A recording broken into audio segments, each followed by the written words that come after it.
It's hectic times, but it's exciting, right? It's a bit of a roller coaster, but we're all hanging on tight.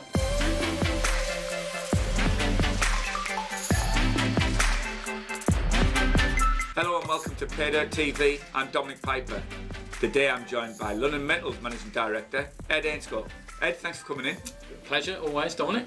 Ed, when you were here a couple of months ago, you were telling us about the enthusiasm with which you'd found the Baker discovery on your Kambalda project and how excited the company was by that discovery. The market's obviously been pretty excited as well because subsequent to that, you raised $30 million in a capital raising. It was open and shut within a couple of hours, I believe.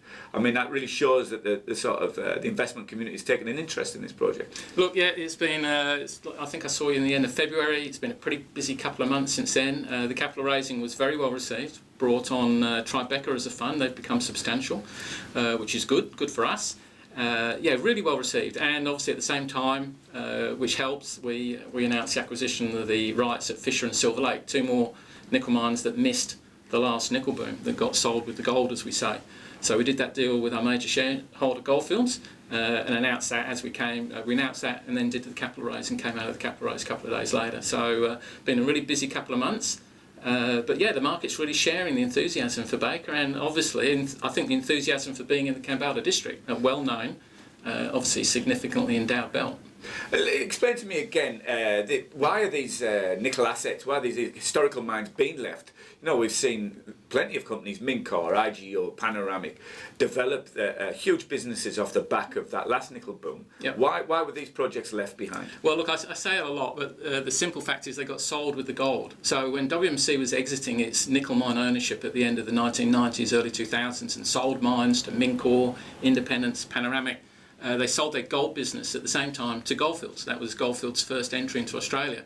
But they also sold 4 nickel mines, Fisher, Silver Lake, Foster and Jan, with the gold to Goldfields. So they effectively, Goldfields, a big gold company, wasn't interested in the nickel, obviously, had things to do on the gold, ramped up the exploration massively. Remember, I crossed from WMC to Goldfields, so I was part of that transition. So those assets have lay fallow for the last 15, 20 years. Missed that last boom. And I think the great thing about those other companies is they demonstrated that even the assets that were up and running when they got sold just kept on giving.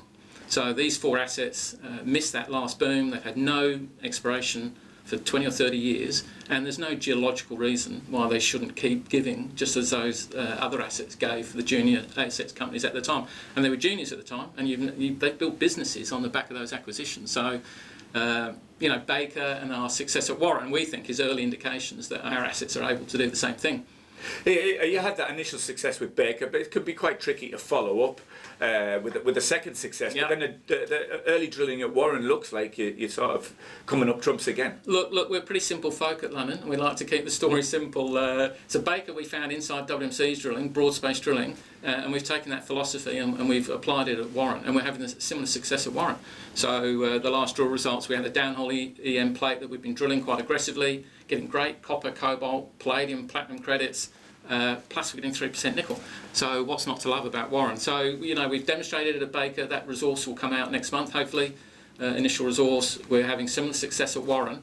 And here we are now with Fisher Silver Lake, 2 extra assets that have had the same history. We can pick up that strategy, pick up those tactics and plonk it at Fisher Silver Lake when that deal shuts. So yeah, it's exciting times. So when can we expect that deal to be finalised, and when can you get on the ground at those 2 projects? Yeah, so Don, we did it with Goldfields. They're our major shareholder, so they're a related party under the rules. So because of that, we have to get an independent experts report. We've engaged BDO to do that, and that's on foot now. We need FIRB approval because of Goldfields are a major shareholder. We're theoretically or technically a foreign company, so that's also been submitted, and that's on foot. And then we have to meet with the shareholders and put that to the shareholders. One would hope, you know, like the market was excited, we'd hope they'd be excited, and that would go through no problem. So we're thinking there's been a federal election, things like FIRB slow down during those periods, so we're hoping kind of July, August to be able to get that shareholder meeting together and get that approved.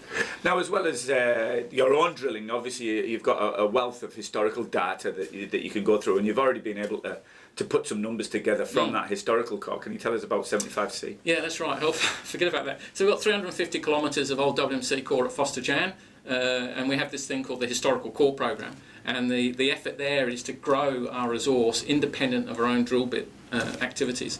So we just announced, I think it was in April, 9,500 nickel tonnes at 2.3%. It sits in and around the old workings at Foster.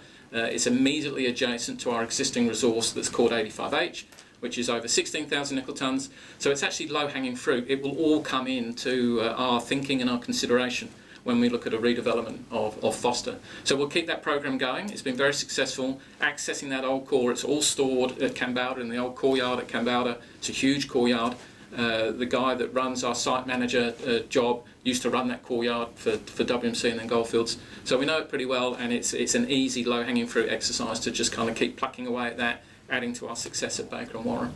And So, we'll do that at Fish and Silver Lake too when we get on that ground. so what can we expect from the next couple of months? You did mention a maiden resource for Baker. When is that coming, and what will happen from there? We finished the geology there. That's with Cube Consulting. They're doing the independent grade estimation on that. I hope to get that done at or around the anniversary of our listing. I think that'd be a nice look to have actually found something and put it into resource. We think it will be the first discovery into resource since Moran was found by Chris Bonwick and Independence back in 2008 in the immediate Kambalda district. So we're trying to target that in the next 2 or 3 weeks. Obviously there's a lot of compliance around a first resource that you have to get right before you report it to the market. Obviously the deal with Goldfields, and we're pretty excited about the opportunity between the south end of Mincor's long operation and our own new Silver Lake mine. There's 2 square kilometres there that's had no drilling at all. Just not no drilling since WMC, no drilling at all. And Long is a 200,000 nickel tonne asset, and Silver Lake was 123,000 nickel tonnes. Got 2 square kilometres between them with no drilling. So boots on ground, hopefully, as I said, July, August, and that will be pretty exciting too, both from the historical core there, but also doing our own work. So it's busy days, and then ticking along, we've got Warren, we've got the rigs back at Baker, RC, we're doing 8,000 metres of RC and 3,000 metres of diamond.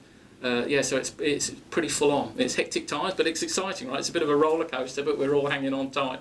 It does sound incredibly exciting, and the fact that you're nicely cashed up as well means you don't have to be worried about rattling that tin anytime soon. Ed, thanks for joining us today, and good luck with that drilling and accessing that new ground as well. And hopefully you can come back around Diggers time and we can have a chat a little bit more about the progress. That'd be great. Thanks, Don.